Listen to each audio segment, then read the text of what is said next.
or $5, so you'll know when you get a new episode. And we just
All right, thanks for the shout out here. I am so sorry that I was on mute, so I guess I have to run back through everything because that was my mistake, brothers and sisters. It was my mistake. I apologize. Sometimes I am on top of it, sometimes I'm not. I have someone, thank you, Brother Altif, all the way from Toronto, telling me I'm on mute. Consultant producer, volume is off. So let me regurgitate, if you will. The things that I was talking about before I realized my technical shortcomings was I want to frame out this program, if you will, that we're calling Potluck. Potluck, Preacher Mars' Potluck Sunday. I really want to frame this as a space where we actually can have a community space. So the idea is not just me talking, but people talking about ideas. Normally in this type of situation, we're trying to get such and such expert, da da da da. But I'm a community comedian, and the voices and the noises and opinions that I listen to most come from the community. I mean, I can't wait for people to get their PhD or their masters. I'm interested in what people have to say now. So for that, I'm going to ask everybody. You know what? For this particular show, I'm going to throw out some topics. Normally, I go one topic and I go the whole time on that. Today, I want to talk about the idea, if you will, that's been bothering me, and I realize why it's been bothering me because I always talk about this Potluck Sunday, and I try and keep it as relaxed as I can. And the reason I try and do that, brothers and sisters, is because I think folks need to understand how valuable Sunday has been in the lexicon of American life. For the African American, going all the way back to slavery, the idea of Sunday was an idea where you had a break from the monotony. You had a break from the fields. You had a break from society, race. It was almost a day where racism took a break.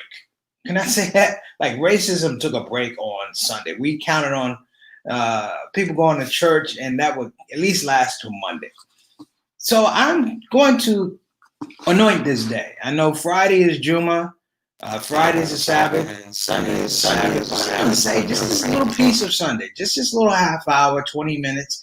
I'm going to say this is going to be Preacher's Potluck Sunday. And what I'm going to do is I'm going to ask people to start mailing in their questions, mailing in their ideas, if you will.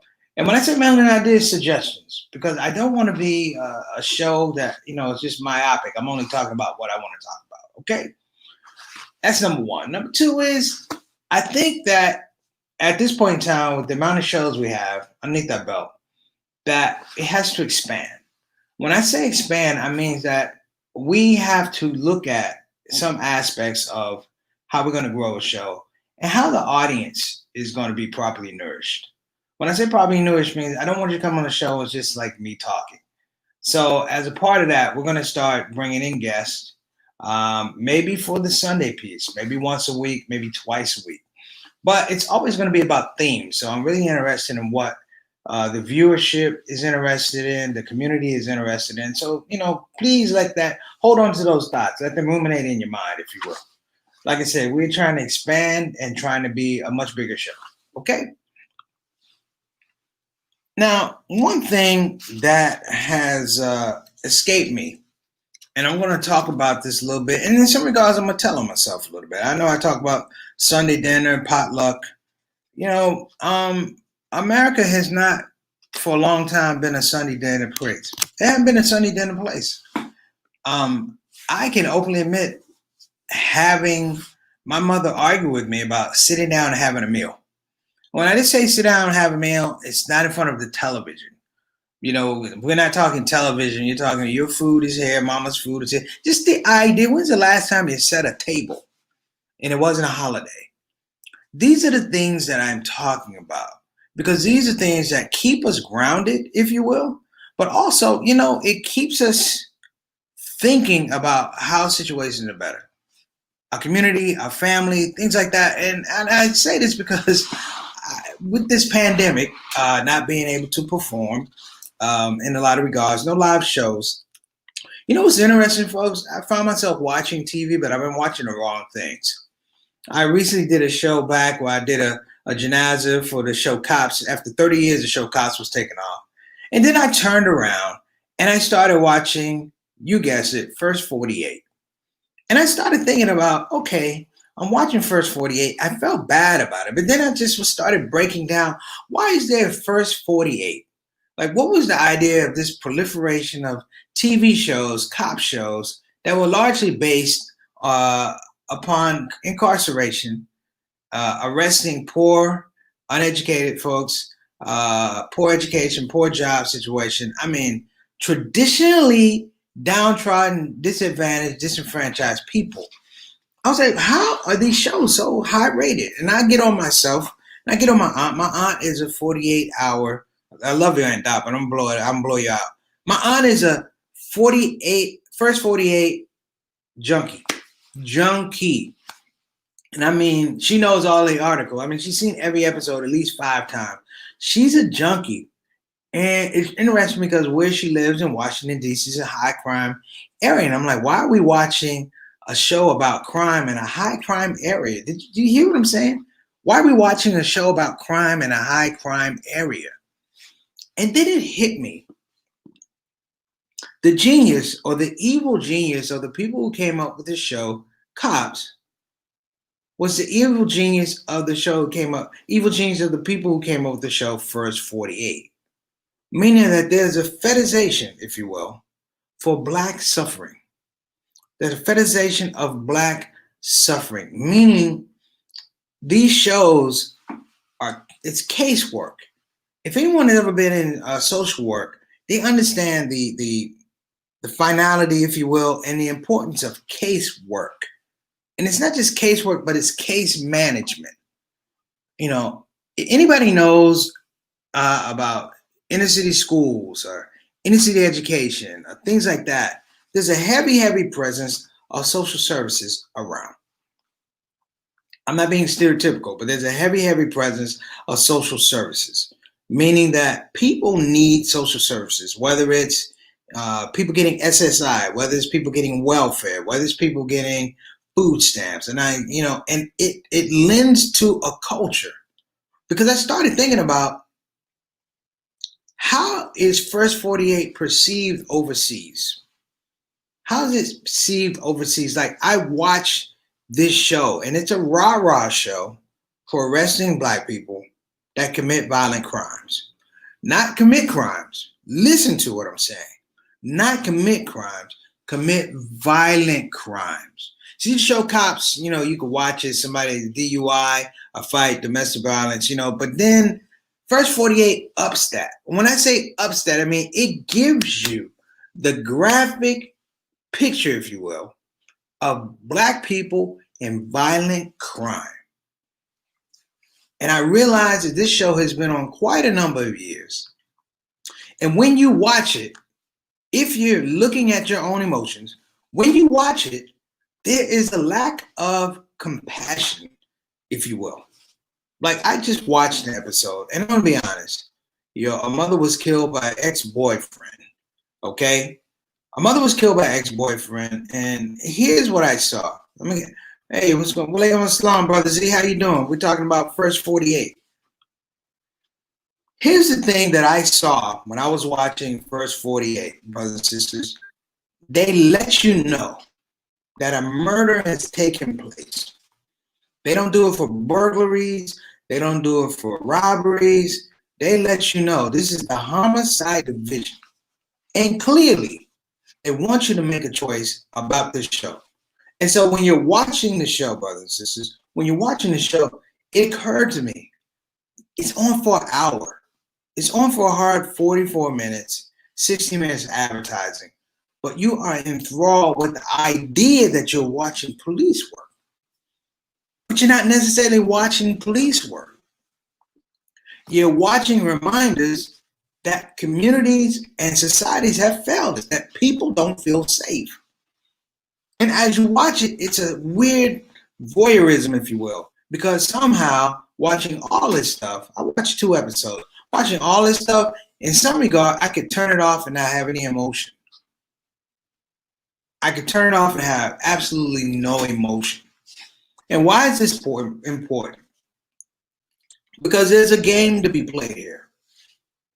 So I'm going to say this, and I hope people understand what I'm saying. That people that give you shows like First 48, the people give you shows like Cops, now this dearly departed, or Live PD, the people that give you those shows understand that there's a particular advantage that will happen when you watch those shows. And that particular advantage is that you become desensitized. And when you're desensitized, you don't see those people as human. I'm going to show the right. Thank you, Brother Altaf. He said there's a marathon showing right now in Toronto. If you've ever been in Toronto, man, Toronto's the most peaceful place in the world. It's a beautiful place. I mean, I love Toronto. But why are they beaming First 48 into Toronto? Altaf, let me know. Why would they beam First 48? Because I'm going to tell you why. In some regards, because we're foolish in looking at it and calling this entertainment. We call it entertainment because we're watching it through television. We're watching it through commercial breaks. Have you ever seen someone be murdered before? Have you ever seen it before? Have you ever seen somebody in an accident die or dying in an accident? That's not must-watch TV. And so the evil part of this is that there's a packaging to it. And they know how we watch television. When I say know how we watch television, brothers, this is what I'm saying is there are a group of people that understand that we are sheep willing to be led to slaughter. And whether it was Cops, whether it was Live PD, or whether it's First 48, which actually started it, they started a whole new season this year. You understand now. They somehow escaped the grasp of Black Lives Matter and the fury and protest behind George Floyd's murder. But in this case, this homicide was different because it's a majority of Black people doing it too.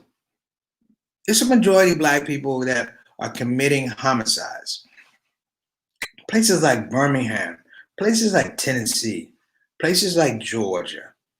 And you know what's interesting? These places that I just mentioned have been cushioned and fashioned in a particular type of Southern orientation, brothers and sisters, that's very rich. And all we see are the murders. Now, I can ask a whole bunch of questions, brothers and sisters, but I think the thing that I really want to focus on, if you will, is I'm watching it as an adult. What are children seeing? What are children seeing? So when you ask that type of question, it's not rhetorical. There was a time when, this is how old I am, there was a time when it was cool to let your jeans sag. You let your jeans sag. And they said it was a prison reference. Like, if you let your jeans sag in prison, then it meant that for other men, you were available as a man. I'm not saying it's a gay reference, but I'm saying it meant that you were available as a man. You were open to seeing other men. And then it became a hip hop thing. Now, how do you go from prison to hip hop? And then everybody's jeans was sagging for a number of years. And then all of a sudden, it became appropriate to wear skinny jeans. Skinny jeans, meaning that the jeans are extremely tight. You need a crowbar and 2 buckets of Crisco grease to slide in these jeans, and then another bucket to slide out. And they became fashion statements. Kids badgering their parents to buy these baggy jeans and then buy these skinny jeans, and the rappers would wear them, and it was all the fashion rage. And then all of a sudden, from skinny jeans, I started seeing all kind of rappers all of a sudden wearing dresses, not kilts, brothers and sisters. I said dresses, straight up dresses. Dudes that I thought was straight up dudes, like men wearing dresses, talking about I'm expressing myself. No, brother, that's a dress. Now, I know people are going to preach you old, maybe out of touch, and that may be true. But to a young man, to see the transition from baggy jeans to skinny jeans has to, brothers and sisters, lend to nothing but confusion. Confusion. And for young Black men, the last thing you need in society today is more confusion. Now, I don't see any other cultures issuing these things. I love my Latino brothers and sisters. I ain't seen a Latino brother come out with a skirt or a dress and talking about I'm hip. I mean, my white brothers and sisters, I don't see that. Pakistani Indians, when you do see them, they following Black people. And this is not a knock. And I want to articulate this well. This is not a knock on the youth. The youth give you what the environment gives them. So even myself, I take a little heat for the youth. Because clearly the message has been muted or it's been muddled. Muted or muddled. The show First 48, for a number of years I didn't watch it because they tell you in a homicide investigation, the first 48 is the most important 48 hours. The 48 hours is the most important thing because the leads go cold after that. So they dressed it up as a drama. They put a clock in the side that constantly clicks. I don't know how accurate the clock is, but they give it first 48. And you're engrossed by the clock.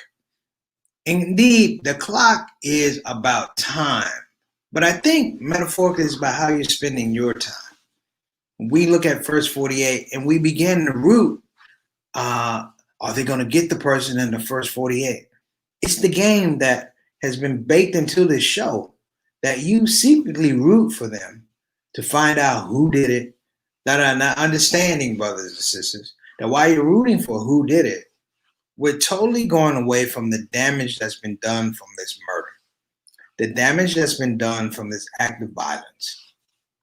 Now, for people who are fans of the first 48, I'm not going to argue with you.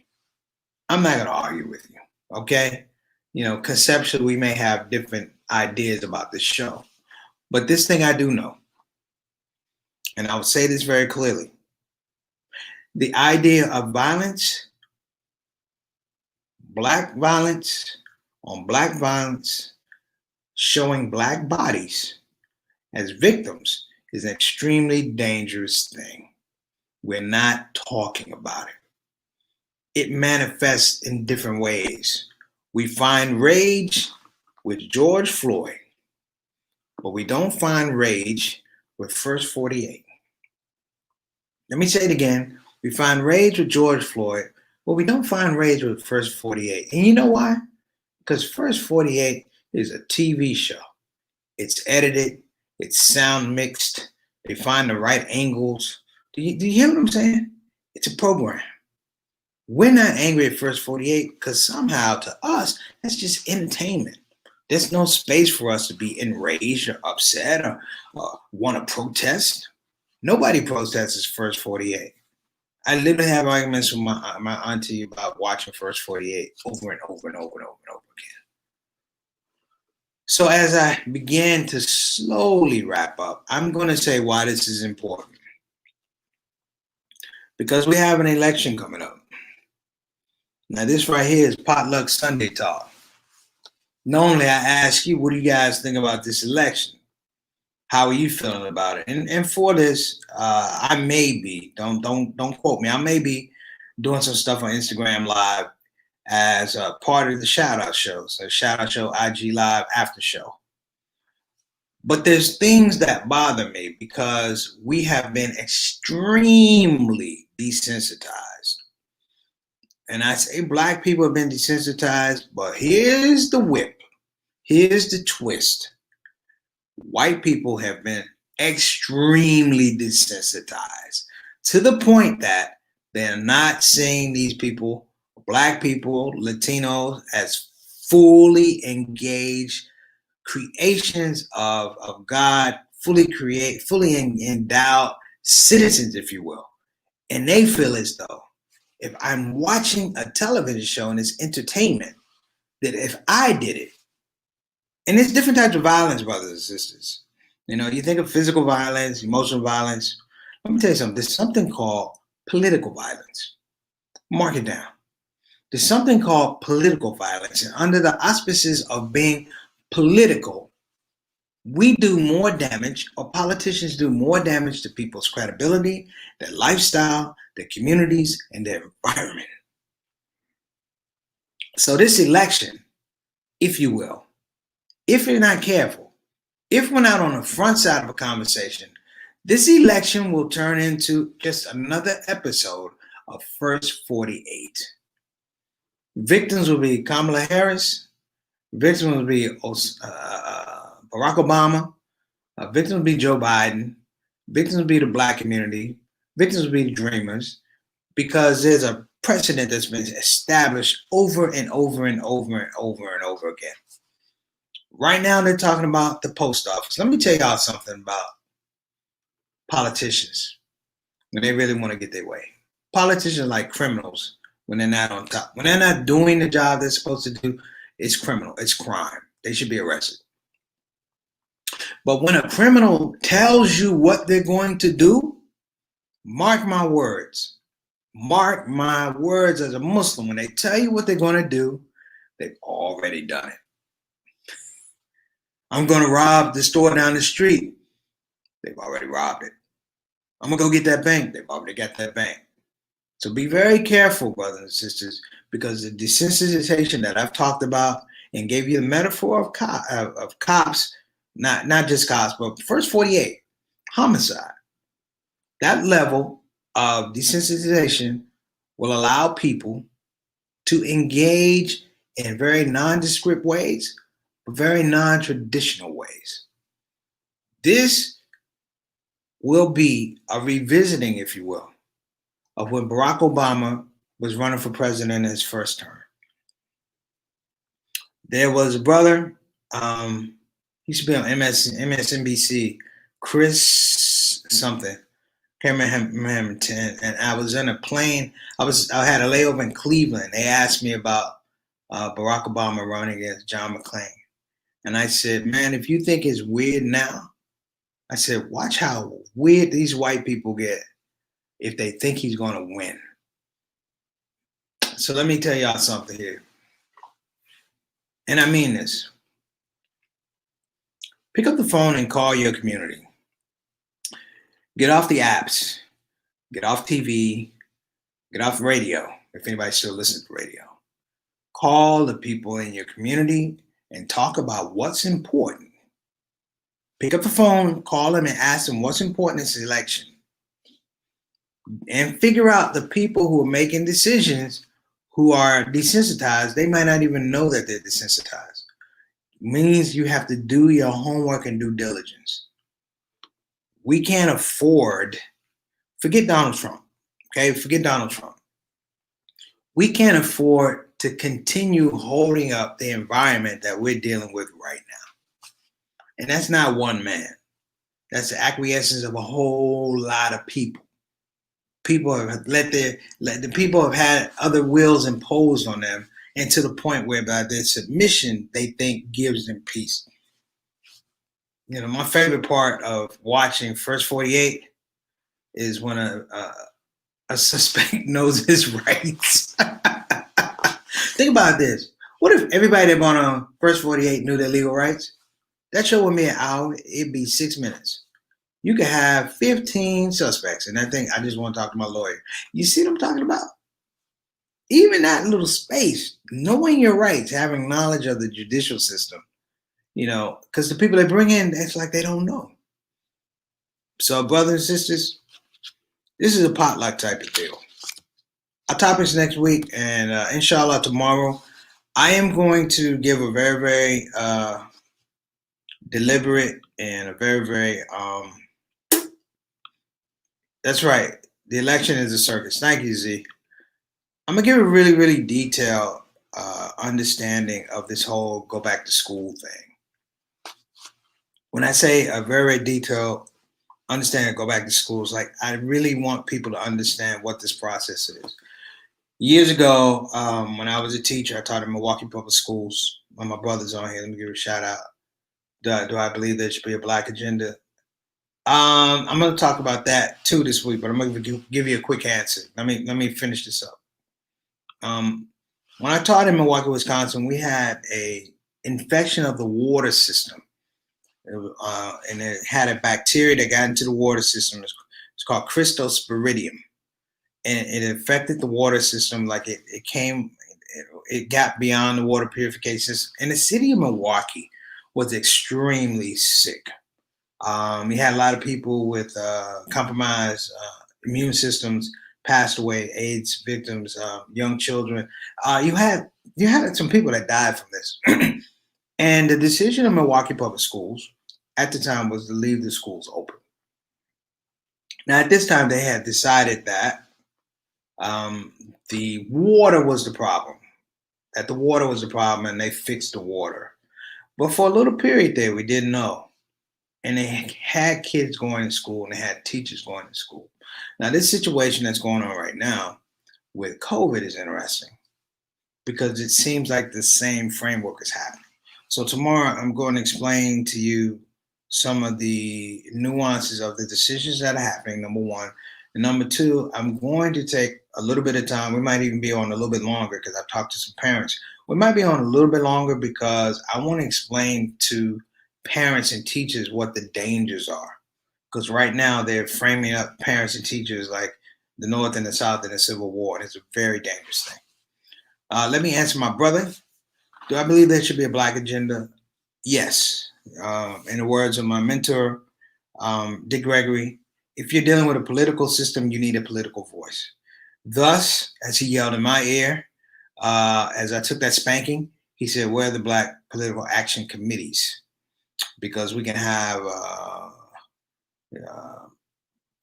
Natural Black Caucus and things like that, but they're not evidencing policy that resonates with all the people. Like Muslims should have a political action committee that's inclusive of all Muslims, that has a national front that everybody can identify with, but we don't have it because, let's just say it, between our different religious sects and diversity, it's like we're real petty people. Just call it what it is. We're real petty. And the people who are in power know we're real petty. So that's the answer. We should have been had one. And that's what King was talking about. King was talking about it. Elijah Muhammad talked about it. Malcolm talked about it. Farrakhan talked about it. But we're in this illusion, for lack of a better word, that the people who oppress us the most are going to give us something. It's foolish. That's foolish. That's like watching an episode of Fresh 48. You kill somebody, and the cops know you killed somebody, and you think you're going to get off because you told them the truth. You're going to jail. So, brothers and sisters, I'm going to leave it there. I hope everybody has an excellent day. Tomorrow, tune in because we're going to talk about back to school, and we're going to be real with it, okay? So I appreciate your time. I appreciate your fairness, and I will please let me apologize for the earlier technical difficulties. In fact, we're not even going to do the trailers because my whole thing is messed up right now. But I'm going to again ask folks to please come on back.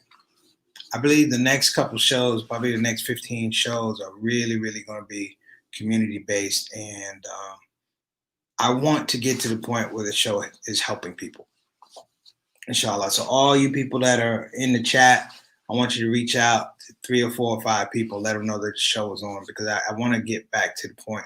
I want to be a helping agent. I want this show to be a helping agent. Hey, Sister Rabina, let me get all the way from the UK. Assalamu alaikum wa rahmatullahi wa barakatuh, Sister Rabina. Thank you for coming. So, like I said, brothers and sisters, that's where I am right now. And I'm going to be a little bit more resourceful in terms of talking about ideas. And I'm going to take a little advice. I don't want to get too dark on the show. But sometimes the things we talk about, they're just naturally not controversial, but they're dark. So with that being said, I appreciate you. I hope to see you soon. Have an excellent day wherever you are in the world. If you're still enjoying your Sunday, enjoy the rest of it. And you know what? I hope to see you soon. Assalamu alaikum wa rahmatullahi wa barakatuh.